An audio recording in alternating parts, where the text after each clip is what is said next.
When Greg built a new pool, he had no idea how popular it would become. It was something he always wanted for himself and his family. He had finally saved up enough money and vowed that they would have a great summer in the pool. Little did he know, however, that everyone else in the neighborhood would be having a great summer as well. But before we start our story, smash the like button, make sure to subscribe and hit the notifications bell so you won't miss any new stories. When Greg and Gianni Miller moved into the old Sacramento neighborhood, their house needed some renovations.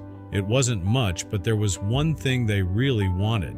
They saved as much as they could, and eventually, there was enough for them to start building a pool. They didn't know, however, that it would cost them a whole lot more than just money. While the couple didn't have any children of their own, they loved all kids and were fantastic with their nieces and nephews. Then one day, as they were in their backyard soaking up the sun, they saw a few heads peeking over the fence. It was their neighbor Sandra and her kids, and she had a burning question for Greg and Jean. She pleaded with the couple to let her kids and some of the other neighborhood children use their brand new pool. She stated that since it was the school holidays and she didn't want the kids getting up to no good, she would prefer that they would be in the safety of someone's backyard.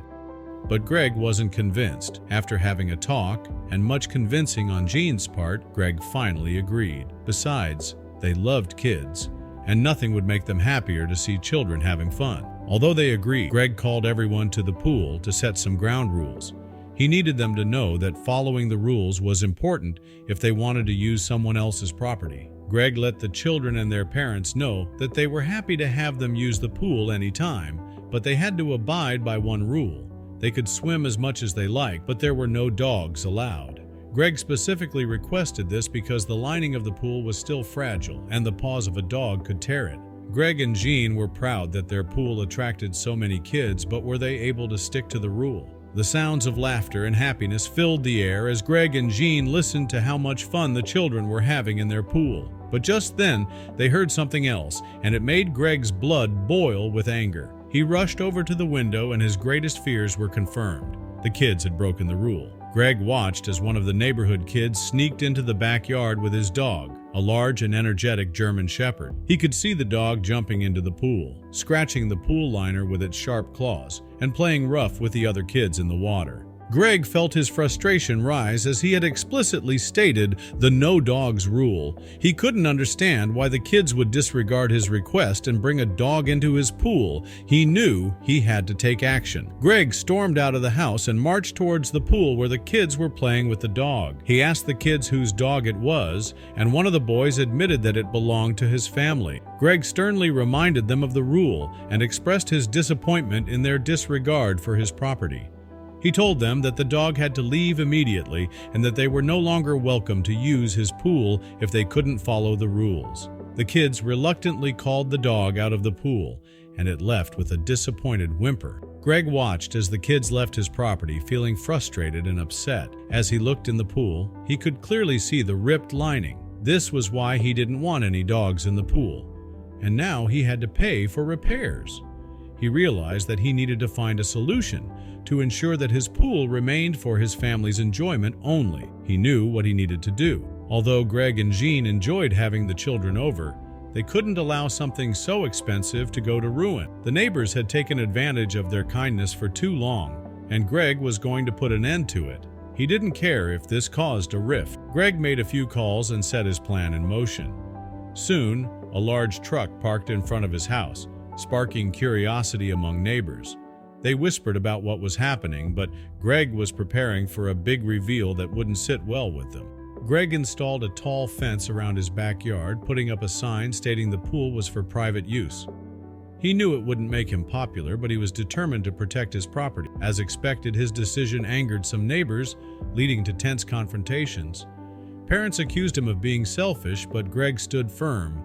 Over time, some understood his perspective, even apologizing for taking advantage of his generosity. That night, Greg reflected on everything. He warned a particular neighbor to keep her kids away, but something told him this wasn't over yet. Weeks later, Greg left town for a few days, thinking the issue was settled. Unbeknownst to him, his neighbors had been watching his comings and goings, waiting for an opportunity. The moment Greg left, they snuck in, using the pool behind his back. At first, they were cautious, but their carelessness grew. Returning Sunday night, Greg noticed something was off. The pool's edge was wet, toys were out of place. Someone had used it recently. His irritation grew, but the next day, things got worse. Inspecting the pool in the morning, Greg found another deep scratch, just like the last. It was clear the same dog had caused it again. Greg had enough. He couldn't believe they hadn't learned their lesson. He needed a plan, something drastic, to stop this once and for all. Seeing the damage, along with another costly repair bill, sent Greg over the edge. The issue was far from resolved. The neighborhood wouldn't like what he was about to do, but he didn't care anymore. Greg realized there was no peaceful way to settle this. He had been foolish to think his neighbors could respect his pool. Greg confronted his neighbor, expecting denial. It didn't matter. He had planned for this. He already knew what kind of person she was. Her denial was all he needed to proceed. He had an ingenious plan, and if she took the bait, it would be the revenge of the ages. Greg went home and made a few phone calls, setting his plan in motion. Hours later, a huge truck parked in front of his house, drawing attention from curious neighbors. The truck wasn't alone. Several smaller vehicles arrived, and soon workers were moving in and out of Greg and Jean's house. He knew his nosy neighbor would try to find out what was happening, but he wasn't going to tell her anything. Rumors spread around 23 Maple Lane, but Greg didn't care. His priority was protecting his property, not pleasing the neighbors. His plan was coming together, and they had no idea what was in store. Greg never wanted to go this far, but his neighbors left him no choice. They had taken advantage of his kindness for too long, and now they would face the consequences. Determined to put an end to their disrespect, Greg had several backup plans. One of the arriving vehicles belonged to an IT company, there to install surveillance cameras, a key part of his strategy. Once the cameras were up, Greg called his neighbor into his backyard and confronted her about her children sneaking into his yard. Her furious reaction only confirmed her guilt. But when she denied everything, Greg remained calm. She had no idea he now had proof. Greg knew the kids would be cautious at first, but he also knew they wouldn't resist for long. To speed things up, he devised a plan. He told his neighbor that he and Jean were leaving town for a while. A few days later, Greg and Jean drove off, but they didn't go far. After just a few hours, they returned to find exactly what Greg had expected, the children and their dog in the pool once again. Furious, Greg immediately confronted his neighbor. Her response stunned him. "You can't stop the children from using the pool." His anger boiled, but instead of arguing, he handed her the repair bills and informed her there would be another one soon. His neighbor's eyes widened, but her stubbornness wouldn't let her back down. She shoved the invoices back at him.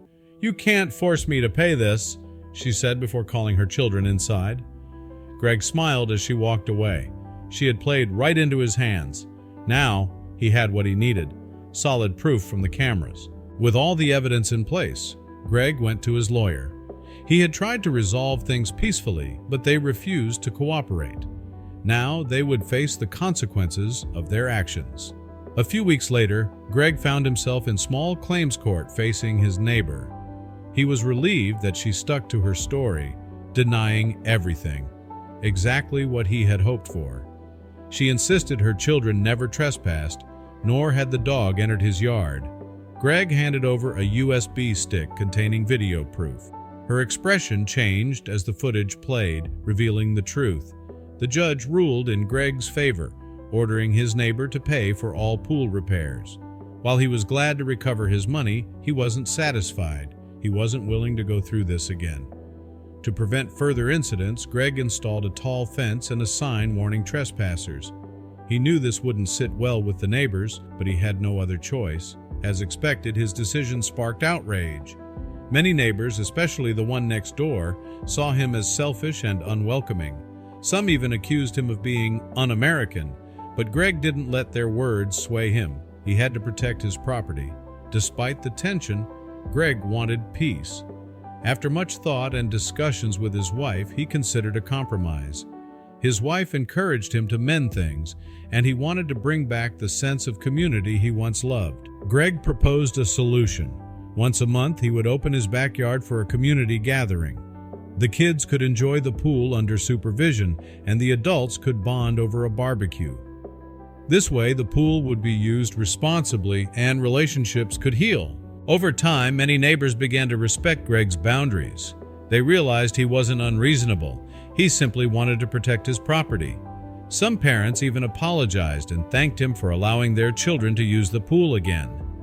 While most of the neighborhood appreciated Greg's efforts, his next-door neighbor still harbored resentment. The court case had cost her thousands, and she refused to let it go. One day, during a community gathering, she finally approached Greg. They had a serious conversation, and she admitted she hadn't realized her son had brought the dog over. She promised that, had she known, she would have disciplined him. Greg told her that what frustrated him most wasn't just the damages, it was her refusal to take responsibility. Finally, she understood, and they reached an understanding. Though not everyone in the neighborhood would fully forgive and forget, Greg had successfully reclaimed his peace in his pool, proving that standing up for himself had been worth it.